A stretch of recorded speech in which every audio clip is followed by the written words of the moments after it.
social, il y avait les deux composantes étaient là. C'est un phénomène européen qui, en France, évidemment, prend une tournure spéciale du fait que le gouvernement s'était engagé à renégocier le traité, qu'il ne l'a pas fait. Je crois qu'en effet, derrière le beau succès de cette manifestation, c'est à la fois les retrouvailles des forces d'union de gauche de 2005, c'est en même temps une première étape, un engagement à s'opposer maintenant à toutes les politiques d'austérité contre le gouvernement. Donc d'un certain point de vue, oui, c'était la première manifestation antigouvernementale. C'est une manifestation dont des mots d'ordre politiques ne sont pas ceux de toute la gauche et pas ceux du Parti socialiste. C'est d'abord une manifestation contre la ratification du traité européen. L'Europe libérale, l'Europe des banquiers, on n'en voulait pas en 2005 au moment du référendum et du traité constitutionnel européen. On n'en veut pas plus aujourd'hui. Les réponses proposées par Jean-Luc Mélenchon, ce ne sont pas les mêmes sur le plan économique que celles du Parti socialiste. Et les Français se sont prononcés au premier tour de l'élection présidentielle. François Hollande fait une erreur à nos yeux terrible. En signant ce traité, qu'il avait voulu renégocier, disait-il.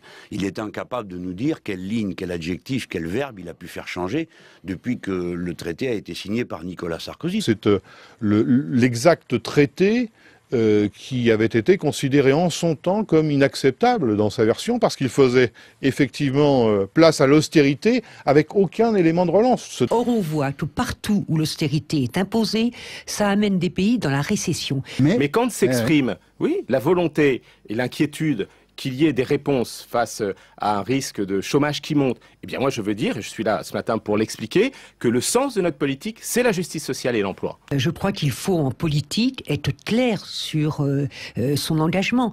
Ce traité est un traité qui va imposer une politique d'austérité à notre pays. C'est une question d'indépendance économique, c'est une question de souveraineté. De réduire la dette. Oui, de réduire la dette. Ce qu'il y a derrière, c'est le financement de notre modèle social. Le financement des services publics, de l'école, le financement de la protection sociale. Nous ne pouvons pas prendre le risque d'une flambée des taux d'intérêt.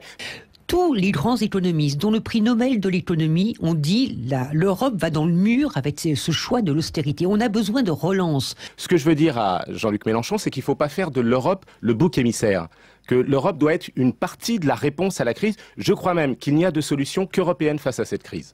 Je vous remercie de faire cette précision, mais ce dont vous parlez n'existe pas. Pour l'instant, la réalité, c'est partout la contraction de la dépense publique, partout la destruction des services publics, partout la régression des prestations sociales.